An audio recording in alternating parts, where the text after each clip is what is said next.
দেওরের দায়ের কোপে গুরুতর আহত বৌদি। ভয়ঙ্কর ঘটনাটি ঘটেছে লামডিঙে। স্বামীর শ্রাদ্ধের কাজের সময় বৌদি রুমি দাসকে ধারালো অস্ত্র নিয়ে আক্রমণ করে দেওর রাজু দাস।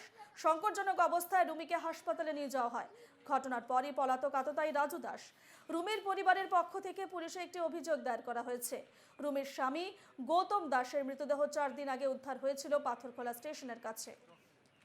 এই নিয়ে বিস্তারিত জানবো। ফোন লাইনে রয়েছেন আমাদের লামডিঙের প্রতিনিধি চন্দ্রজিৎ গোয়ালা। চন্দ্রজিৎ, কেন দেওর এভাবে বৌদির উপর হামলা চালালো?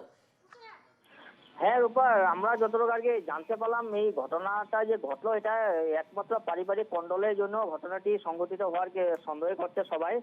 আর আর ঘটনাটা হলো বিগত এই যে চার দিন আগে পাথরখোলা রেলওয়ে স্টেশনে রুমি দাসের স্বামী গৌতম দাসের মৃতদেহ উদ্ধার হয়।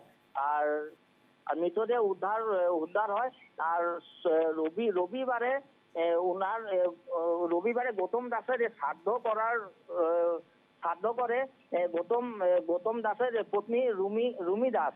আর শ্রাদ্ধ করার সময়ে হঠাৎ করে রাজু দাস দেওর আসে রুমি দাসের ধারালো অস্ত্র দিয়ে কিন্তু গলাতে আঘাত করে। আর আঘাত করে কিন্তু দেওর রাজু দাস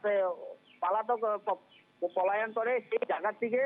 আর লগে লগে এই যে পরিবারের যে সদস্য আছে সবাই মিলে কিন্তু রুমি দাসকে লামডিঙে যে রেলওয়ে চিকিৎসালয় আছে চিকিৎসালয়ে কিন্তু তাৎক্ষণিকভাবে ভর্তি করানো হয়। আর আমরা যতটুকু জানলাম সংকটজনক চন্দ্রজিৎ, এই অবস্থায় আছে। ঘটনার বিষয়ে পরিবারের লোকজন কি বলছে?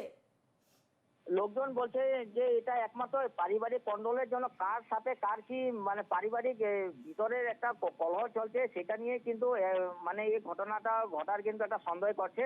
আর প্রকৃত মানে আসল ঘটনাটা কি বা রহস্য কি এটা কিন্তু একমাত্র পুলিশের তদন্তর পরেই কিন্তু আসল রহস্যটা কিন্তু আসবে সামনে, যে আসলে কেন এই এত বড় ঘটনাটা করলো দেওয়ার রাজু দাসে। বেশ, এই খবরে নজর থাকবে চন্দ্রজিৎ। ধন্যবাদ।